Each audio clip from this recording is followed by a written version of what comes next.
The economist William Gibson has a beautiful quote. He says, "The future is already here. It's just not evenly distributed." And I could not agree more with that. If you have not checked the artificial intelligence called ChatGPT, let me tell you, it is going to blow your mind. In my case, I'm not here to teach you how to use ChatGPT, but instead I want to show you what are the differences between the traditional AIs that we may have been using and ChatGPT. Well, all of us, our entire life is already dominated by algorithms, from the ones that we have when we are typing something and they autocorrect what we are trying to say, whether it's in expressions or simply words, or even how things get sorted in our email, or all sorts of AI. But this is different. I call ChatGPT the closest thing to a conversation with God. And I'm not exaggerating.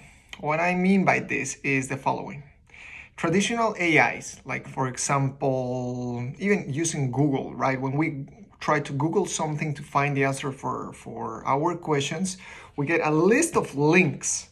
And then we need to navigate into those links and hopefully finding our answer in an ocean of nonsense many times.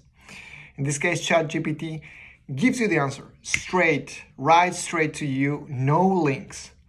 On the flip side as well, I should say, the difference between a Siri or a Google Assistant or even an Alexa is that it really consolidates the information for you.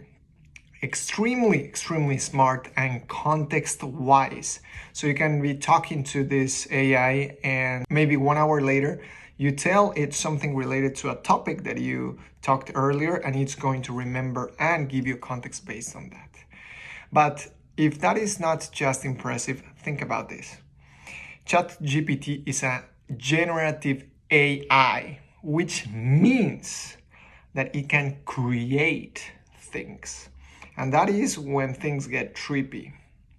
If you are in a job where you need to write maybe content descriptions or create your own bio or your resume, or even you are in school and you need to write an essay, something like that, or even if you just want to write a poem for Valentine's Day, let's say, you can ask ChatGPT to create a poem. Even you can tell it, I want this poem to have at most 10 phrases and be constricted with these limitations and use this kind of tone, and the freaking thing is gonna do it.